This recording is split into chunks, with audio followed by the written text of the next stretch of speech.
I've always had a vision in my head for who I would want to be. Not crystal clear, but I have done a little of the vision board stuff with Jose at Jack Canfield. That was a pretty pivotal moment at that time. I think our business did about 800,000 or 850,000, and Jack Canfield said, "Hey, you do this class for this week, I think it was."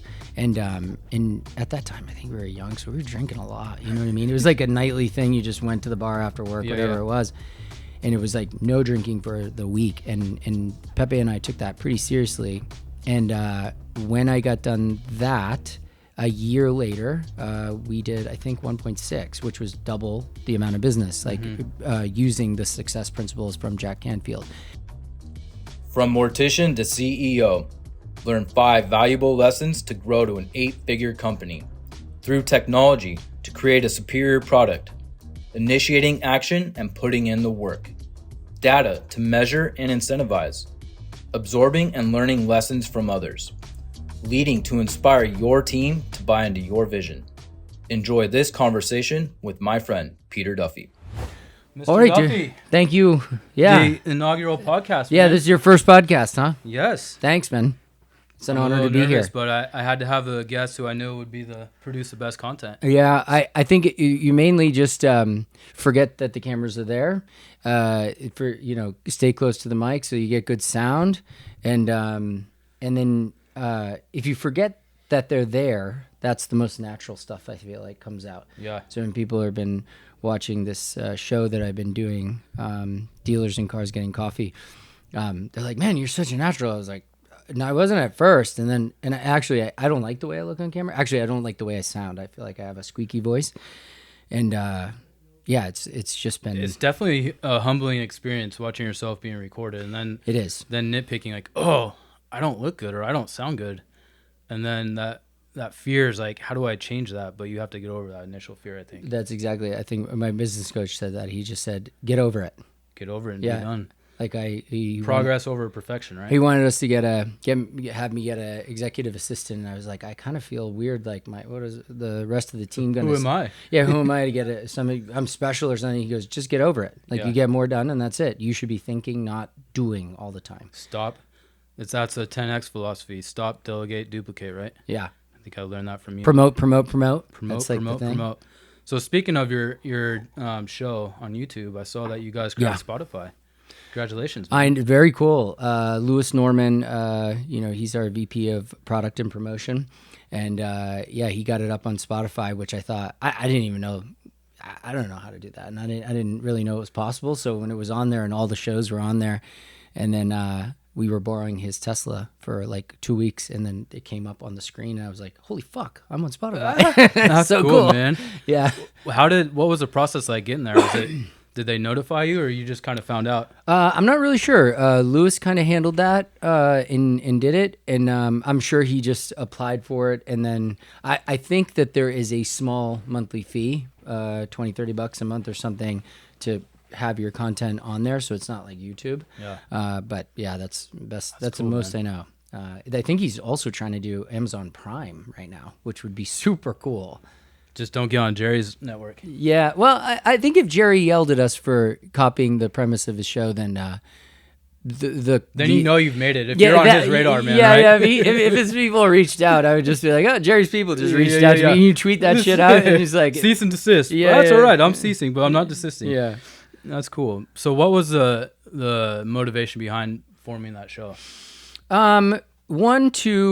I really wanted to have further discussions with leaders in the automotive space. And then the other part was that promote, the 10X kind of mentality. And we were just thinking, how can I use what I know and the relationships I have to make good content that is mutually beneficial, not only for us, but you're interviewing some sort of leader in the automotive space, so that's like honoring them, and then you're putting that out there in hopes that if my questions are good enough to that person and they're giving a good enough answer, then there's value in the answer that they're giving us, and other people can learn from it. And that's really what you're after for content, right? Entertainment or value value for the users, right? And making it entertaining while you're going along. Yeah.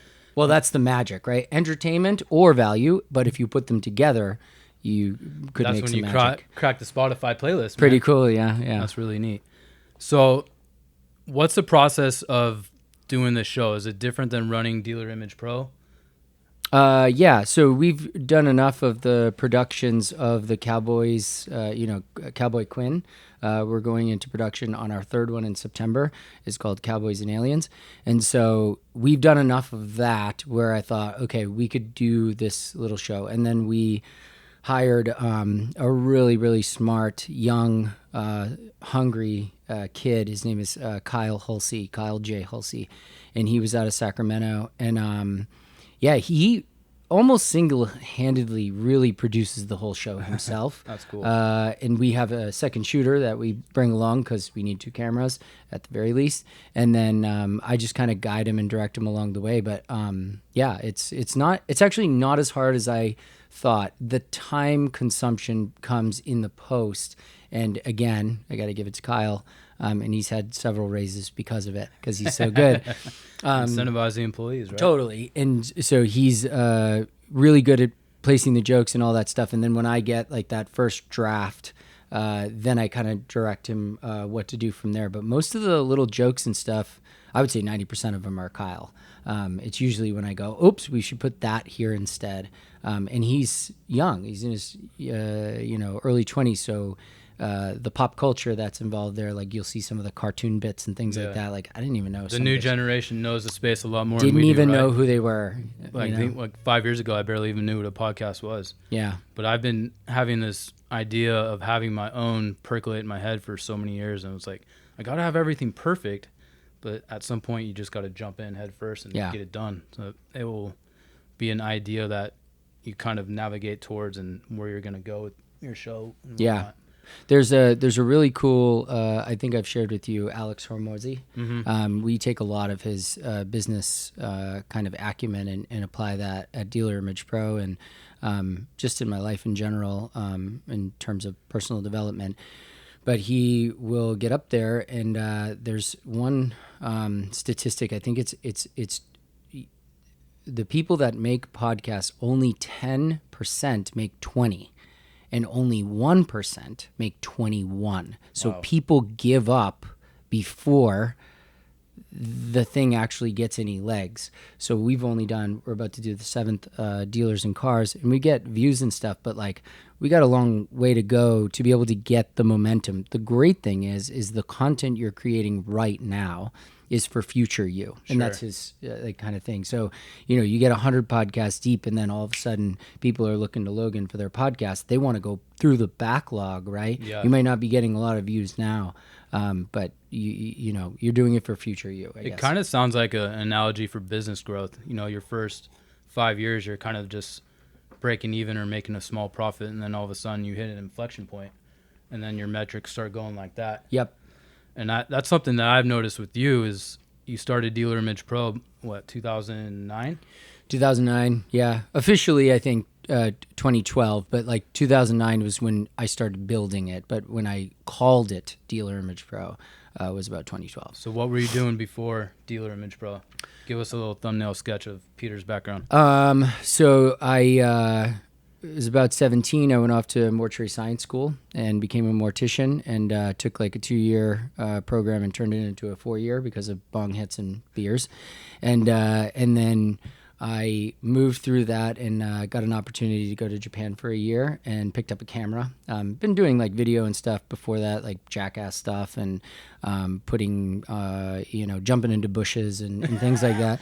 Yeah, and it was fun. Yeah. But then I picked up a still camera. You're here living with us, so that's good. Yeah, so I picked up the still camera and then had like a backpacking trip around the world before coming back to the U.S. to go back to work at a mortuary and took a bunch of pictures. We're talking like pictures of flowers and butterflies and fucking Great Wall of China type stuff, right? But I sold them in Airbnbs and coffee shops.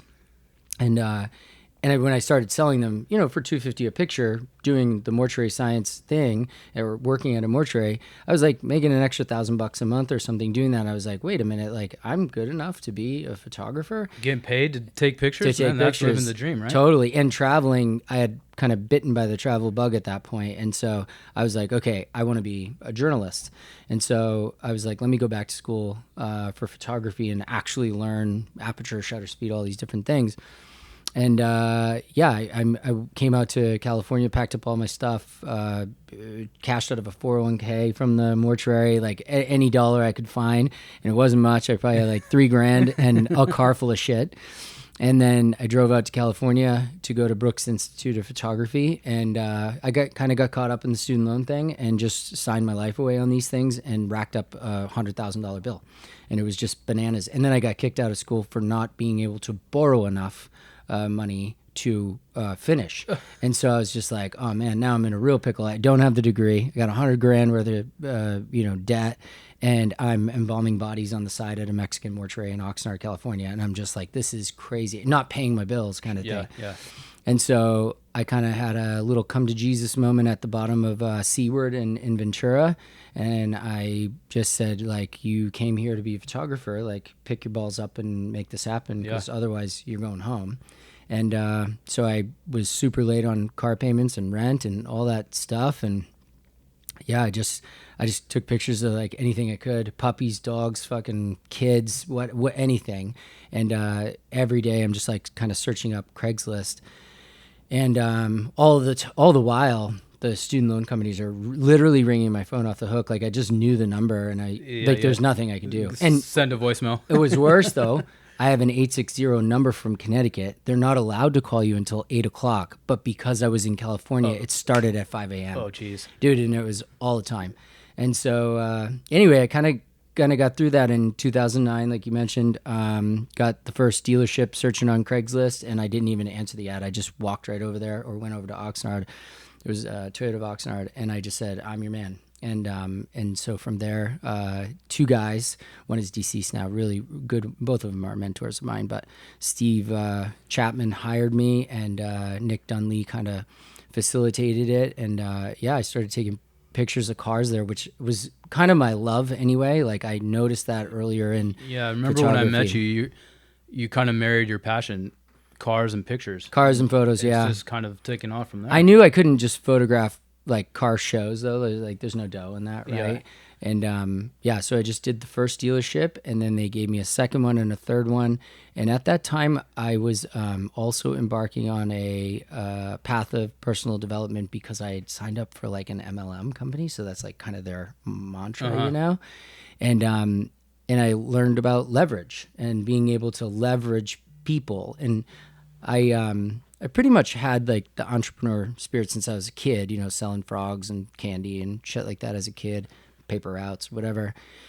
But that was like kind of the catalyst where I was like, okay, I see the writing on the wall. If I duplicate myself and my skill set, I can pay this person to do this job. And that was 1 dealership, 2 dealerships, 3 dealerships. And then 2016, we had about 40 dealers and 25 photographers. So it was like a big lawn mowing business, essentially. Like I take your pictures, you pay me. That's it. Yeah.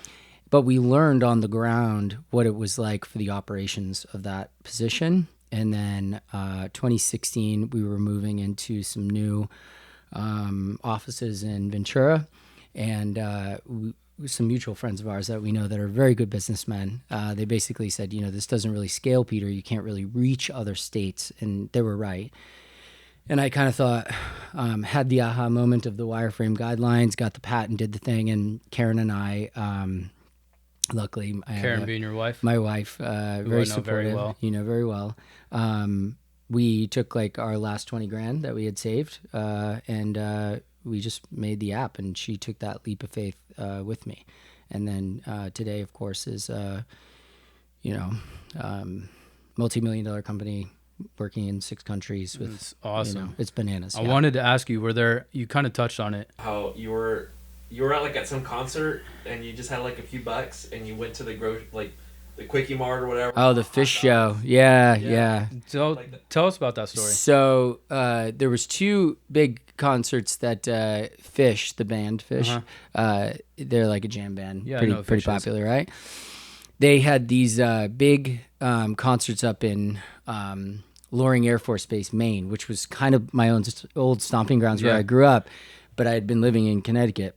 And so Keith and I, my best friend, we run up there and go to these concerts, and they're like 3 or 4 days, like 100,000 people, crazy.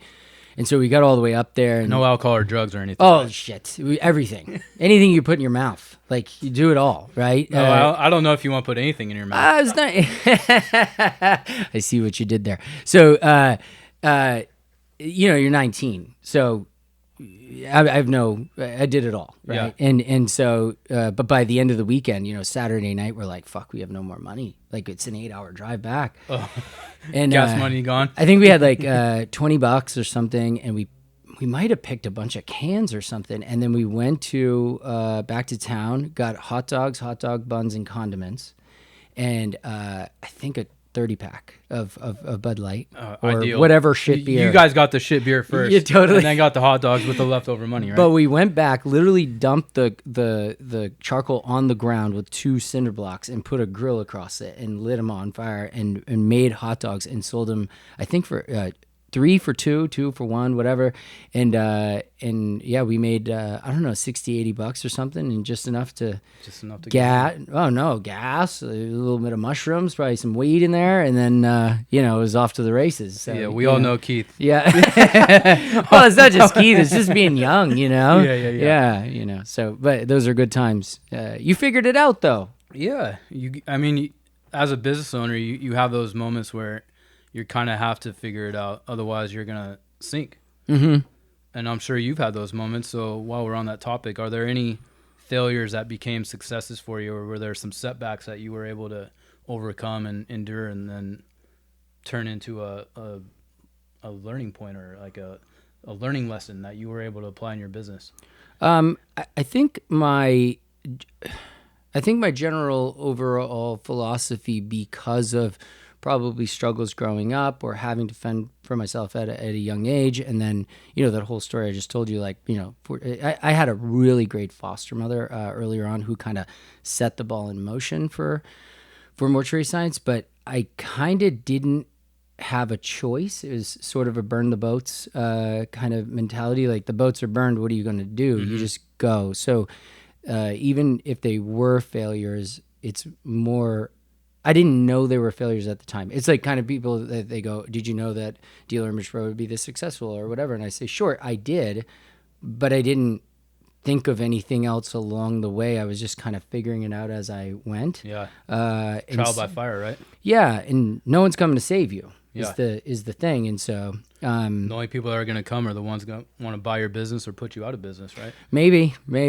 But I just think it became no one's coming to save you. You just got to figure it out. So in terms of like great failures in my life, I probably have some regrets here and there if I really had to think about them. But it's more just like you just keep on trudging, dude. It's sort of like going up a mountain. You go up one part of it and you realize you can't get there anymore. You go back down and you go a different route, sure. Right? Like if you're resilient enough, you'll just figure out a way. When I was preparing for this, I was trying to think of some words that encapsulate you, and one was fearless, 2 was persistent, and I have a note from number 3, but those are just kind of some words that, and you've kind of told us how you've generated and navigated all this, and I think it's a testament to you that you just keep putting one foot forward, man.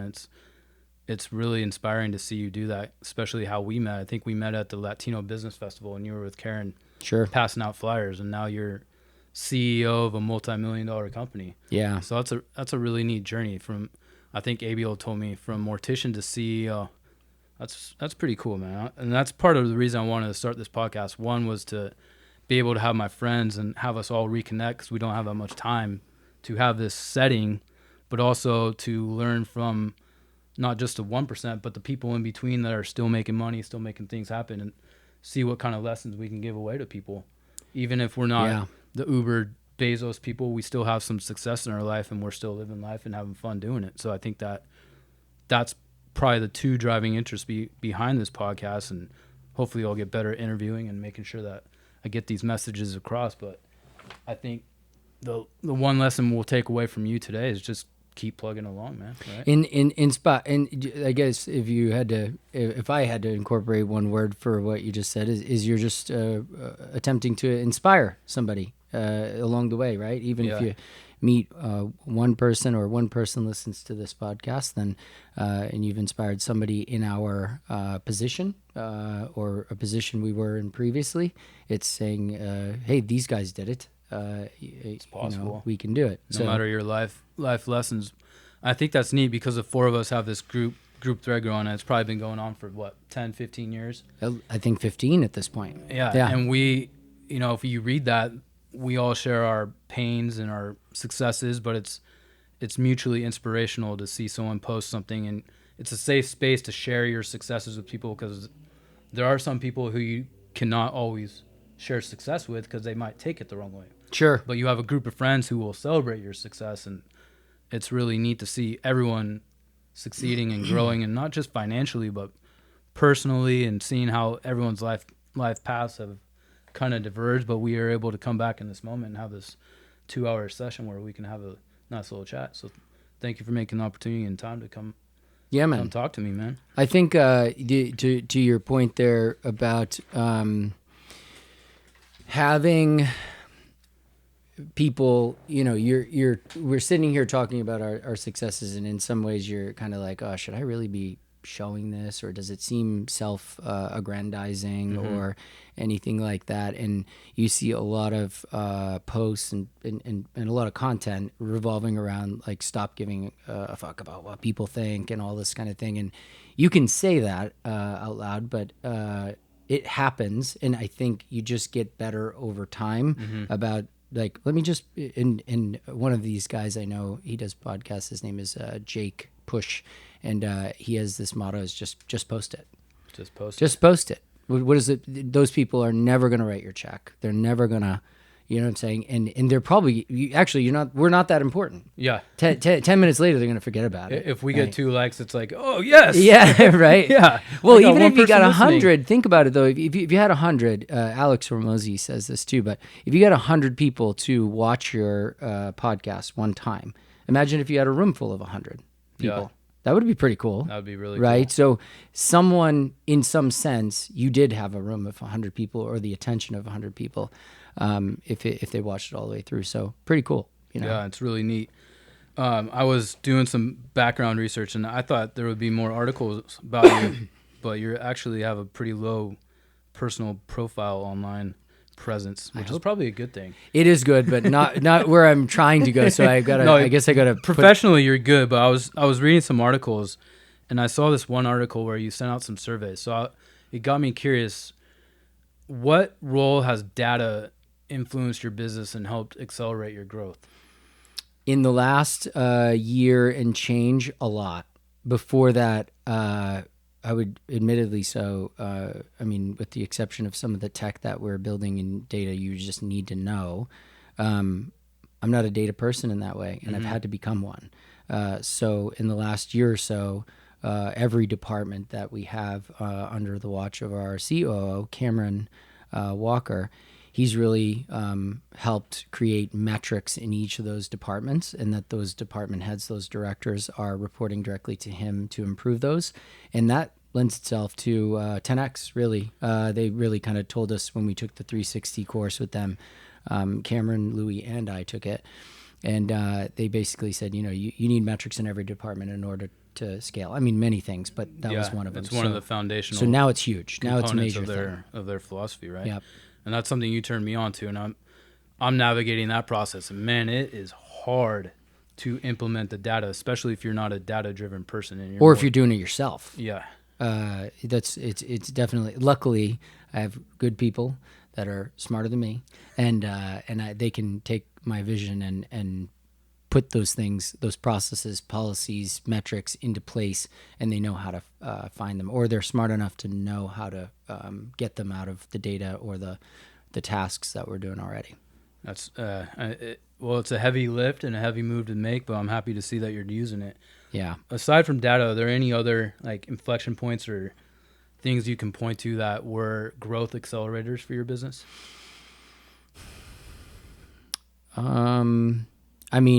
Going from being a picture-taking company to a picture technology company was big.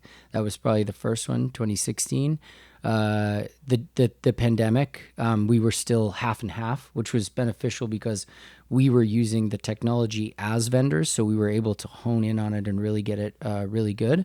And then, of course, the pandemic hit and we can't go to dealerships anymore, so laid off or put into furlough those people, and we went full tech. That was an accelerator because at that time, dealers needed something to continue to take their pictures themselves. So I was like salesperson, CEO, and all the other wearing all the hats. And you do that, I think, you have to in the beginning. And then once I learned, I saw Brandon Dawson for the Cardone Ventures, the 10X programs and stuff. I saw like a 10 or 15 second reel where he's like, you will get, they call them breakpoints, right? So you can get to $1 million with you and your friends, $1 million in revenue. You can probably get to about 3.6, if I'm thinking correctly, his levels, where you got extra employees and things are going pretty good. But beyond that, you need process and policy. And so that was a big inflection point. And I knew it right away. I knew the person right away. In this case, it was Cameron. And Louis was the director of operations at the time. I was like, we need to get Cameron in this position and make that work. And so Cameron came in there and did that. And then he did it so well. He's now our COO, and Louis is more focused on like the trends and the product and the different things within the company, and that makes everyone a little bit more focused. So that's worked pretty well. And then of course metrics; those have helped. So those are the things that have been accelerators. I think one point that you haven't touched on is the role of people in your business. You keep referencing your employees, and how hard or how difficult was it to find these employees that are so instrumental to your growth? In the beginning, it was like a Craigslist ad, and I pretty much, if you had a camera and you were willing, I would teach you, but I had no idea. Like I wasn't much of a leader then. That's probably one of the main things that I've had to learn over time. I'm a good influencer. Like I can get you to come along to the beach and, you know what I mean? Like have a good time. So I have a story about that. Yeah. Several. hope it's not too bad. No, you're my kryptonite, man. Yeah. We all know that. But then over time, to get people to actually do or buy into your vision, that's like the leadership part of it.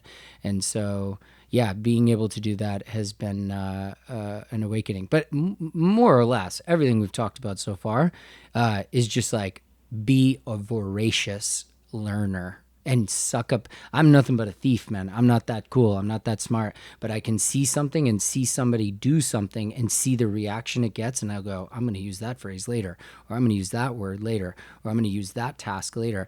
And so I just keep taking these things in. And it goes all the way back to my childhood, when life as a kid, as a small kid in northern Maine, coming in from like a city atmosphere, wasn't easy.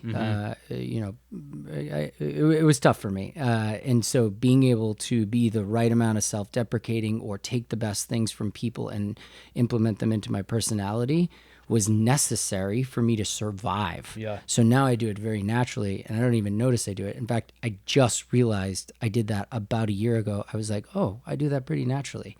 So that reminded me of the third word that I thought of with you was flexible. You're able to pivot on a dime, and you just said you didn't even realize you did it until a year ago. But I think all of us, having watched you grow from photographer to owning a gallery to owning a car, a company that takes pictures of cars, physical pictures, to implementing tech, you were just able to navigate the process and pivot from one position to another and just keep growing. And I don't know if that's a skill that you can learn, but I think it comes really natural to you. So I think just having watched you say you're a thief, I steal from you all the time. So it's great, man. It's great to have your friends and influences because you do motivate. What does Steve Jobs say? Something like, good artists create, best artists steal, or something like that. And it's like you take ideas you get inspired from, and then you use those ideas. To your point about going through all of those iterations of businesses, I wish I could say I planned it. Like I just didn't. Like I would be lying. It really was just a burn the boat scenario where you just got to go forward. And then this thing seemed to be the best thing at the time. And luckily, serendipity or intuition works very well. Yeah. Well, what they say, luck is the nexus between preparation and opportunity. Yeah. And I think you seized a lot of those moments when a lot of people would say, oh, you got a lucky break. Well, you got to have some luck in order to succeed, but are you going to capitalize on the opportunities presented to you? And I think, honestly, you have seized all the right moments. You mentioned something about how you didn't have a plan. There's a lot of people that have vision boards and plans. In 5 years, I'm going to be this. In 10 years, I'm going to do this. That's not me. I don't think that's you. Have you had to learn to incorporate that into your philosophy? I've always had a vision in my head for who I would want to be. Mm-hmm. Not crystal clear, but I have done a little of the vision board stuff with Jose at Jack Canfield. That was a pretty pivotal moment at that time. I think our business did about 800,000 or 850,000, and Jack Canfield said, "Hey, you do this class for this week, I think it was." And at that time, I think we were young, so we were drinking a lot. You know what I mean? It was like a nightly thing. You just went to the bar after work, whatever it was. And it was like no drinking for the week. And Pepe and I took that pretty seriously. And when I got done that, a year later, we did, I think, 1.6, which was double the amount of business, like using the success principles from Jack Canfield. And that was like I think that was around 2017. And I remember going back to the Jack Canfield thing again. It was like a smaller one, a one-day deal. And it was so boring to me because I had already lived it, and I had the opportunity to meet Jack. And I said, "Hey, listen, just for the record, I am one of the guys who can say, after a week with you, I doubled my business." And you remember that, right, Jose?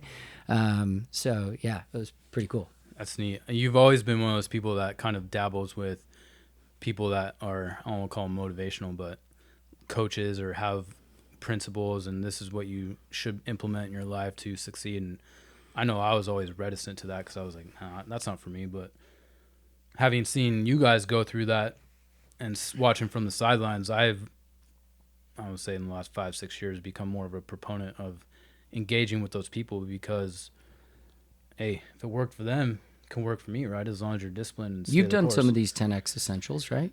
I'm starting. Yeah, but you did the leadership one, right? I did, and I found great value in it, and I'm going back for the 10X 360. I think this is going to be a promotional video for Cardone Ventures and 10X, but yeah.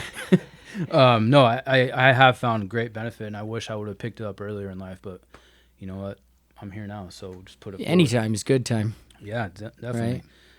So we talked about Dealer Image Pro. What's next on the horizon for your company? So there's a lifetime value to cost of acquisition ratio, LTV to CAC, they call it. And there's a pretty great, if you have a 3-to-1 in that ratio, you have a pretty CAC good ratio? Yeah, the CAC ratio. They're over here trying not to bust up laughing. The juveniles in the background. No, in all seriousness, a 3-to-1 would be a good business. 5-to-1 would be pretty great business. And we have like a lot more than that. So what my business coach right now is telling us is it's market share. We have a product that people use for 30 months to 40 months. We have a really low churn, which is also a new metric that is new to us. We just always kept around customers and kept them so happy. Like we didn't want them to leave. We just said, we'll do whatever we take. So churn is the longevity of the customers with you? Churn is the amount of customers that cancel on you. Okay. So there's a percentage of that. And then lifetime value, meaning like how much when you acquire a client do you get over the lifetime of that client. So let's say it's round number $30,000. And it costed you $3,000 to acquire that customer, so that's 10-to-1, right? Yeah. So it's pretty great. We have low churn. People stay around for a long time, and although cost of acquisition is expensive for a company like ours, it's just gonna. So main thing is now just gobble up market share, just buy customers. One thing that you did touch on is the people are with you for a long time. I think that also includes employees, and the popular phrase is culture of the company. Yeah. What have you developed with your company to keep people happy, to create a fun culture to work with? What's your secret in that regard? I don't think same thing. I don't think it's a secret. I wish I planned it better. I think it has to do with you as a person, trusting people to do the right thing, giving them a task, and like if they're good, they'll figure it out. And then when you give them that kind of the room to grow and the room to do that, and they come back with something that's worked, then you are like successful together. And so, you know, less boss, more leader. You know, if I'm telling you what to do, why do like you're not helping me? Yeah, right? It's you're not bring me empowering the them, solution, right? If I have a vision for this and I ask you for something, I expect you to bring me the solution, not bring me. Now, that's not to say you wouldn't come back and have some sort of brainstorm and go, "Hey, how could we attack this?" That's great, but implementation and the idea at the level that we are hiring at, it's expected. And so, and if you can't, you're more than likely going to have a boss that can. So either grow to the occasion and rise to the occasion, or, you know, it's okay if you hit a soft ceiling. Yeah. But, you know, we're at the point where, I mean, even I would say in the not too distant future, I might not be the CEO for the company. Like I might not have a big enough skill set fast enough for where it is that we want to go. And a good mentor just told me that. He said, you know, when you're ready and you feel like you're kind of hitting your own ceiling, just hire a CEO.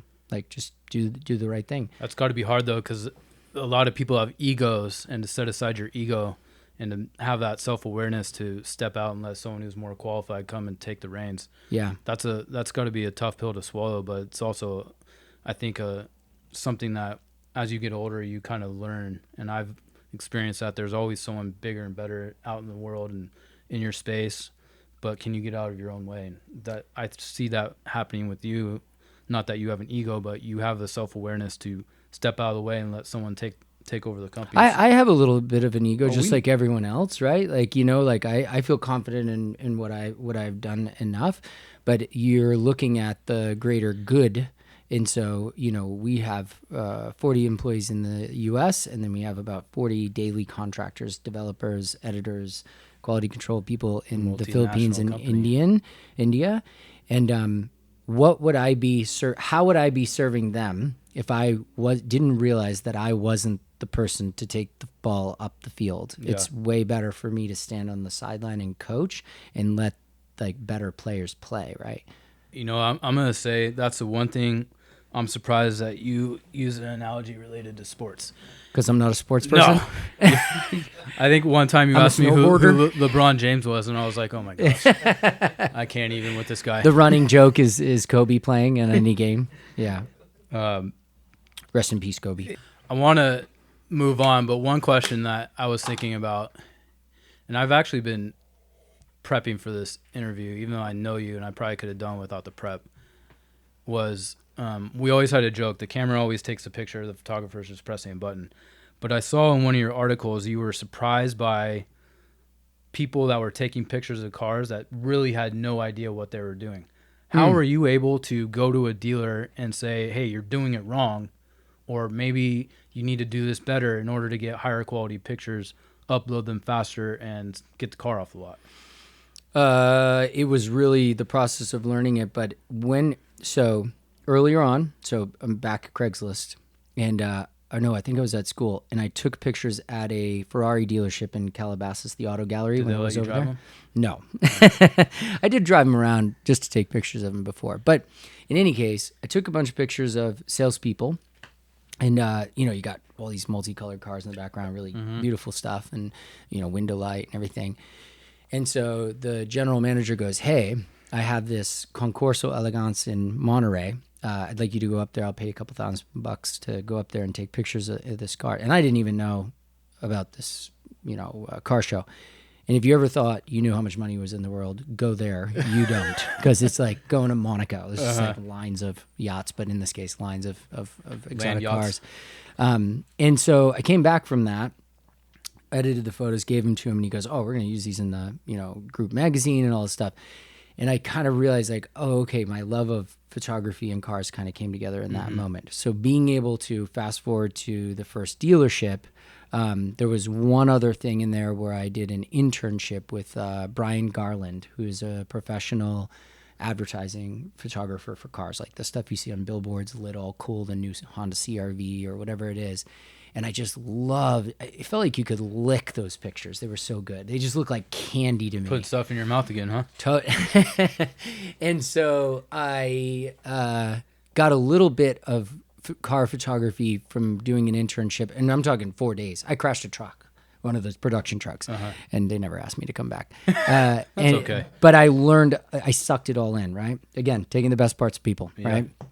And then came back. And so when I learned to photograph a car at first, I mean, I was taking more photos than we could ever need for each of those cars. But after, I don't know, 30 cars, I could go in and out of the car, you know what I mean, in 20 minutes in a studio. I was like, okay, I get this.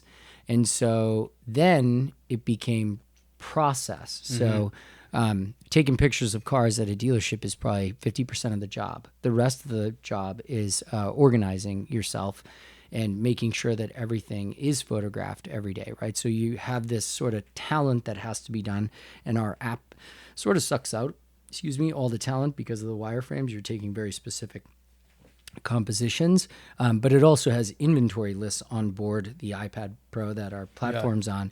So you can organize and make notes and whatever, like this car's ready, this car's not, this car is, get the keys for this one, whatever. And so you're kind of organizing your day. And that is what I used a phone and a clipboard before. So we had a camera, a clipboard, and a phone. And we just took all of that together and put it into this one Photo Assistant app. And then we began using that in the field, put a case around and a camera strap, and then it became Photo Assistant today. Yeah, that was pivotal in your growth, I think. I remember you designing that. What was the realization that you needed to get rid of the clipboard and all the extraneous stuff and synthesize it into a program that you could put on an iPad? The first app was literally you took pictures of it and it sent the pictures to Dropbox, and then we would edit the pictures from Dropbox and upload them individually to the dealer's inventory site. And then second iteration was a better version of that. And then I think we made our platform, desktop platform, Autoport. And that's when we started plugging into dealerships, inventories. And so then we learned how to get CSVs, which are basically electronic Excel spreadsheet, and parse that information and put it onto the platform, and then attach the photos through the platform via FTP and send that back electronically to the dealership. So it was like faster. So then, like, I want to say like I got rid of a clipboard right away, but it was more just, again, a natural progression that we figured out as we went along. Did that give you an advantage over your competitors, having that piece of tech where you can come in and be like, hey, here's an iPad, it frames a picture for you and follow these steps, and you're going to get your photos uploaded a lot faster and your cars off the lot a lot faster? I wish I could say I knew that at the time. I wasn't aware of competitors because I just was so involved in what I was doing. But now we have people that literally copy us. But none of our competitors provide the equipment. So every dealer we sign up with, we give them an iPad Pro, and they just put a little deposit on it in case it breaks or stolen or something. But we give it to them knowing that the control we have over that iPad and the training process is going to get the customer the result, as opposed to our copycat people that might copy our technology out there are on an app on a phone. And even though, phone apps or phone cameras are great, but so are the iPad Pros. They're 12 megapixel, great cameras. You don't get the same control. What you see, whatever you think you're doing on that, you could take pictures of your feet if you wanted to with a guide or not of a car. So you really need to know where to stand, where to sit, where each position around the car is. And that in quality control and post editing, now mostly by AI, is what makes us, superior or a superior product, I think, a premium-based product. And mimic is the highest form of flattery, right? It is. And, we've had those people. I've had cease and desist letters from other companies. But patents are only as good as, as much money as you're willing to combat them. Yeah, right. So litigation's a expensive animal. It'll just suck you dry. So the easiest thing is to fight you on the field. Yeah. Right? Good. You talked about AI. How's that gonna help your business? We are actively trying in every aspect of our business to use AI. So give me one example. Because we are Logan's Toyota, for example, and we taught your team how to use our tool, and you're taking the same. I wish I owned a car dealership. Yeah, me too. I might do that one day, actually. Printing money. So if we taught your photographer to take the same set of photos every single time, we're basically getting the same compositions. And so we have, at this point, millions of photos, and we've trained image recognition, models, so that when those pictures are coming through, we no longer have to edit 33 photos. We probably got to edit 10%, 15% of them just for, small things, and then we publish. So we've been able to, what used to take 20 editors, 30,000 photos in a day, 40,000 photos in a day. Now we can do 20 editors and 80,000 photos a day, right? And so that's been a big lift, but it's been costly. It's a big investment. There's a lot of letdowns. You get to a certain bunch of models and all the cars are crooked, and you're like, what the fuck are we doing wrong? What are you doing here, man? And then you just keep going at it. But it's like kneading the dough. You just keep going at it until it's perfect, and or at least until it's a usable model, and then now we have it plugged in so that if there is an error, it sends that back to the model, so it's actually learning, so it's going to get better and better. AI is crazy. I was messing around with ChatGPT yesterday for my fantasy football, and I just plugged in like, who should I draft, and it's just really it's crazy how AI is going to revolutionize. I wonder if we could predict games and we could just gamble on them. I'm a terrible gambler, but me too. That's why I don't live in Vegas anymore. I don't gamble. So I could talk to you about business all day, but I don't want to monopolize that conversation because it would be more beneficial for me. You talked about Karen. Tell me how Karen has been instrumental not only in your personal life but professionally. We all know Karen, and we all know how wonderful and amazing she is, but is there something we don't know where she's been just like the backbone of your life? Tell us a little bit about. You're going to make me cry, I think, on this one. So meeting Karen has probably been the single best event ever in my life. Every man deserves to have a Karen. Well, I don't know if they deserve it. They have to be deserving, but deserves to have someone like Karen. Incredibly supportive, really smart, always looking out for you. Like often I'm sometimes more generous than I need to be, mostly because that's just how I kind of grew up, I guess. And Karen will be there to dial me in. Set the boundaries a little bit. Set the boundaries and say, Peter, you're doing enough. And so you also need to let people fend for themselves too. And then I would say the other single best thing that besides love and affection and support that I've gotten from my wife is I had no concept of money because growing up with nothing, literally welfare and food stamps growing up, there was no savings, right? In my household, we had no concept of financial literacy. And so it took me, a year or two with Karen where I was spending the money that I made and you live paycheck to paycheck. And she just kind of said, listen, honey, like this isn't about how much you can spend. It's about how much you can save. And her family is, as you know, they're immigrants from Mexico. And she is as well. And they own three of their cars, and they own their house, and they got savings. And I'm like, how are these people who make less money than the average or median household in the U.S. Being able to do such things? Yeah. And so looking into that, she taught me that. And then, of course, all the other things. Yeah. Don't worry, Karen, we're not taking Tapatio shots.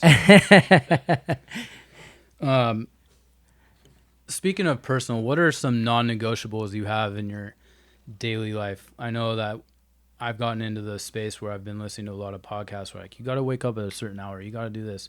Is there anything in your life that you have principles or something that you stick to every day, a routine that kind of helps you be more successful? Sure. So Brian Tracy, big influence in my life and in his books, but I was able to see him earlier on, and it's easy for people to go, oh, like I have a business. I think Dana White says something like to this effect, but I have a business so I can set my own hours. And you're like, yeah, fuck you, dude. Like everything that can go wrong will go wrong. Easter's, Christmas, at least in the beginning, like all that stuff is like, you don't have a 9 to 5, together. Right? You don't. And so Brian Tracy said earlier on, you need to treat your business that you start as if you're going to, or on a schedule, working at McDonald's flipping burgers. Like you go to work at this time and you finish at this time, or you don't, but you finish until the work is done. And so that was a really something, again, taking the little piece from someone and going, okay, I'm going to put that in. And so that's pretty much a non-negotiable in my household. Luckily, I work mostly at home, but our office is in Sacramento, about an hour away. And I get up every morning and pretty much do that same routine. That being said, if cold plunges work for you, or teas or fucking mists or whatever it is that works for you works, then do it. I mean, like, you figure out what works for you. Yeah. Like what works for me is for me. What works for you is for you. But there's no substitute for consistent work over a period of time for anything. Anything that's going to be worthy of what people would call success. Definitely. I have a few questions that don't fall under any category, but these are just something I wanted to ask you. Having traveled to a bunch of different cities, what's one undercover city that you've done work in that we should all go visit? It sounds bananas, but Iowa. They have such great restaurants. It's clean. It's Americana.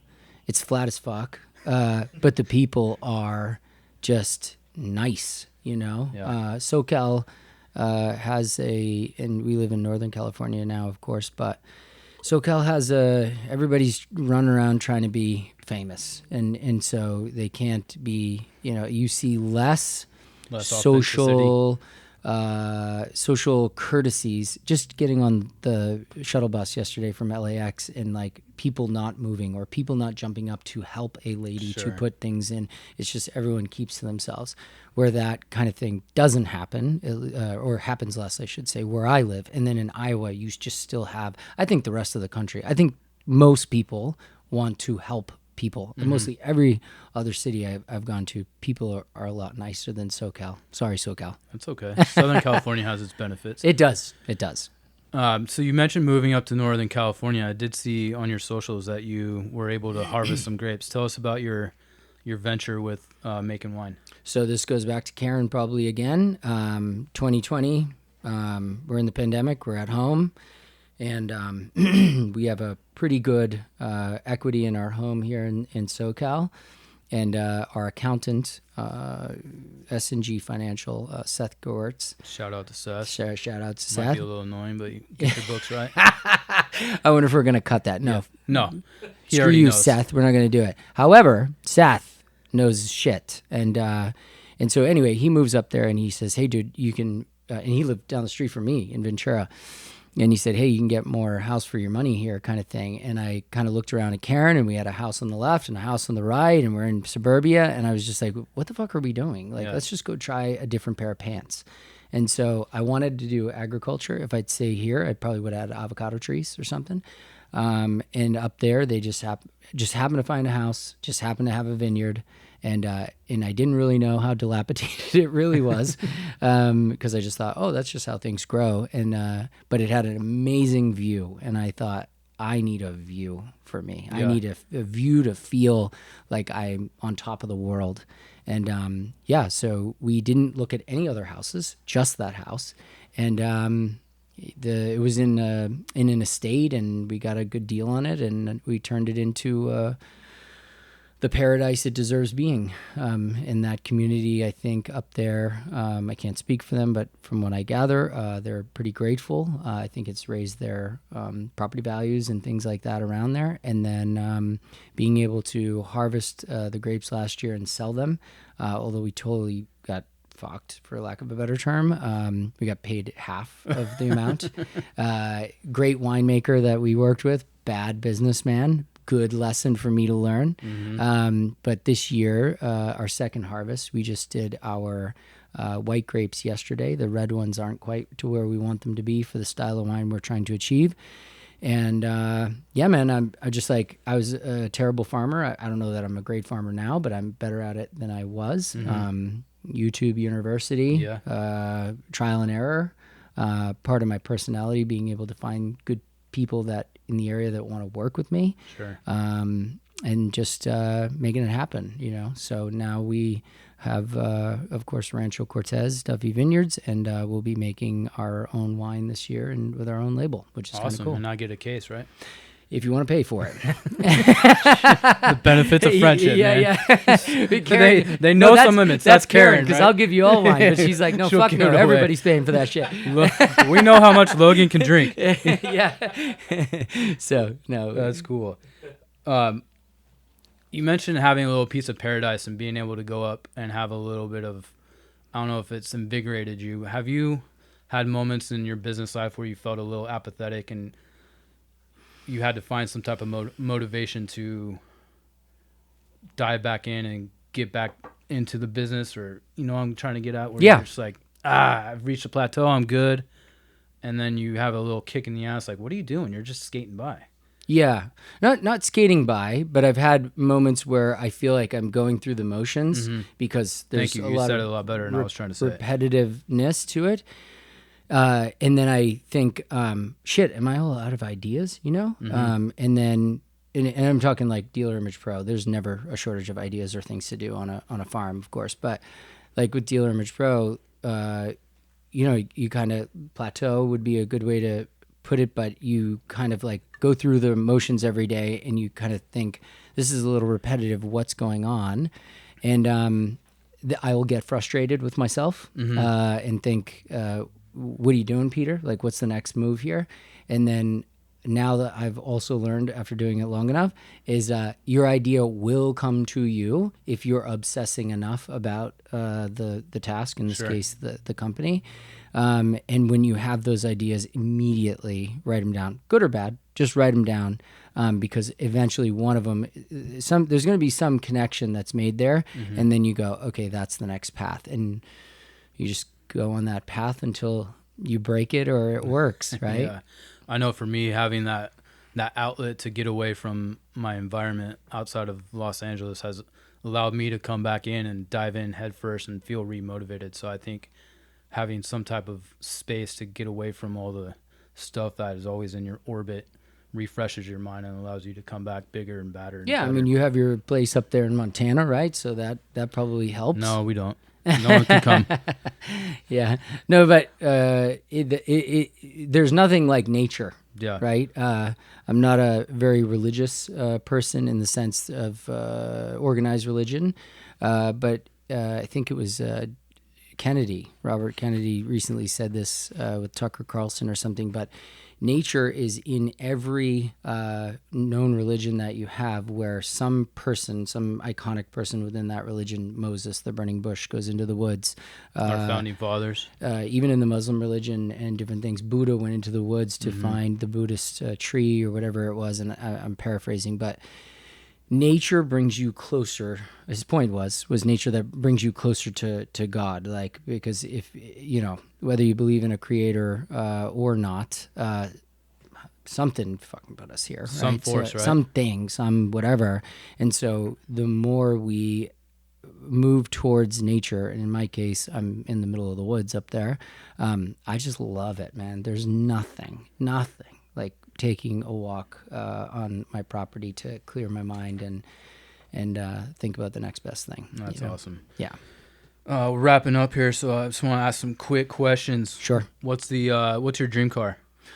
I I have one of them right now, this E39 M5. I just love that car. I've loved it all my life, 20 years, and I have one, very low miles, amazing.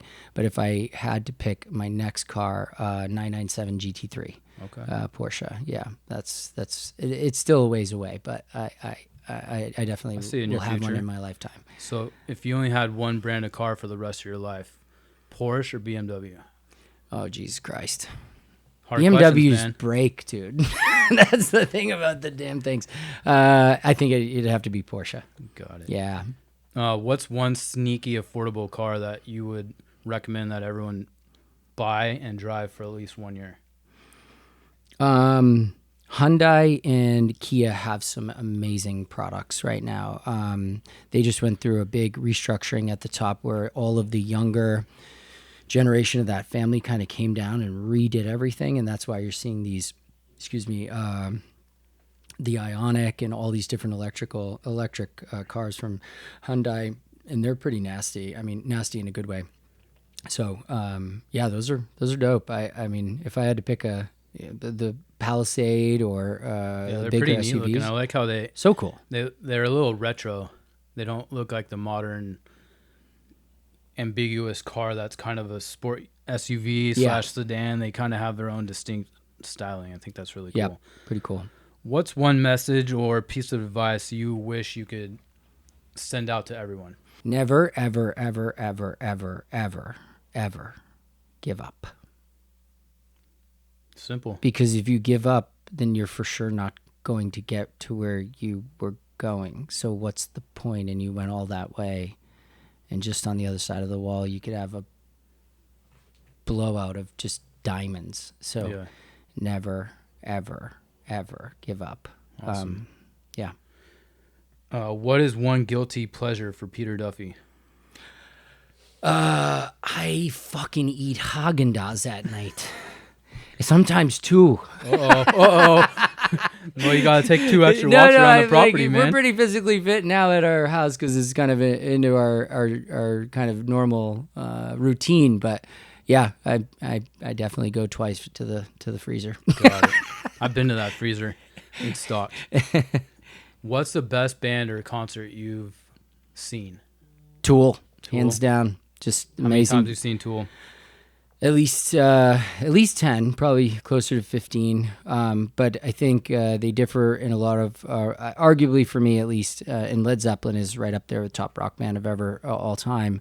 I would say Tool is my favorite, and mostly because of the Maynard.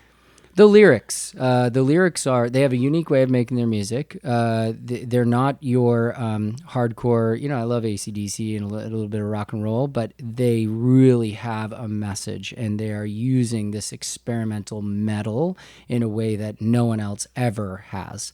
And that's, I think, what makes them really special to me. And a lot of the songs resonated with me throughout my journey and kind of propelled me in many ways. So yeah, I would say Tool is number one. Awesome. If you could have dinner with 5 people, dead or alive, who would be at the dinner table? Well, I would usually have dinner with these fine folks. But if I had to choose, probably Elon, just because he's fucking Elon, whether you like him or not, or agree with him or not. I like him. And then I would say Bezos, listening to him on Lex Fridman has been pretty changed my mind about him. So I wouldn't mind having him there. Brian Tracy in his younger years, he's a bit old now, but he's such an inspiring character. Putin, just because why wouldn't you want to talk to that guy about what the fuck is going on in his mind? I get a bullet in my head. I know, but just to listen to that guy, like really his reasoning and everything, whether I'm certain we don't agree with it, but and then who else can we put up there on the board? I don't know. Who's the 5th? I mean, I have Michael Jordan posters all over. Yeah, we could have him there. Yeah, you got to have one guy, right? Peter's like, who's that guy? Yeah. No, Michael, I know. Yeah. Awesome. Few more questions. What's the best book you have received or ever given away? $1 Million Habits. Who wrote that book? Fucking, I can't remember because I haven't read it in a little while, but I've at least read it like 6 times. But I've given it away at least 20. But $1 Million Habits. It's in the arsenal. I don't think it's Brian Tracy. I can't remember. Look that up for us, Abiel. We'll fact check it. Yeah. Our resident fact checkers over here. Since this is my first podcast, what guest would you like to see me, Brian Tracy? Is it Brian? That's what I thought. Okay. What guest would you like to see me have on here? But the caveat is you have to help me get him here or her. That is a... I have people for that. Hey, Logan. No, just kidding. I have an assistant now. Yeah. I would say one of the Hishmays. I would say probably Sam Hishmay. One of the so the Hishmays, as you know, are big Domino's franchisee players, and there was one time at the top of the tower in Oxnard when they had the restaurant up there, he came up and spoke to us, all of us, right, as a Young Professionals Network, and he told that story where him and his brothers bought the one store from the owner in Santa Paula for $1,200. I remember that story. And the guy walked out the door, and they're like, "Wait a minute, we don't know how to run this shit, right?" And the guy goes, "Yeah, fuck you. Like, I'm taking my $1,200 basically." And him and Hussam and I think YL Walter went at it, and they grew that to, at the time when Sam was telling us the story, to 16 stores, right? And now they're way closer to like 100 in many states, I believe. And I hope I don't give out too many numbers there that aren't good.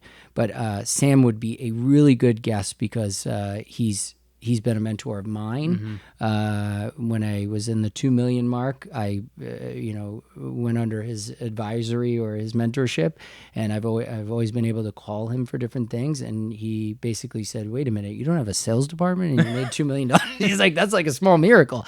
I was like, "Well, I am the sales department." And he's like, "Jesus, dude, you get a sales department, get to 5 million, and then call me again."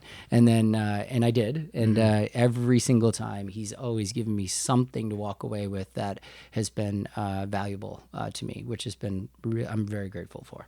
Awesome. Well, Mr. Duffy, is there any nuggets that you can impart on me as I venture into this saturated space of podcasting? Continue to embark on that path of personal development. It's not weird. If you're talking to yourself in the mirror and saying, "I'm the greatest, I'm so good looking," or something like that, then that's weird. But there's no substitute. Work harder on yourself than you do in the business because you are it, right? And you're the vision for it. So the more you work on yourself, everything else just comes. The stars will align. So, well, thank you, buddy. Yeah, man. Appreciate you. All right. Thanks.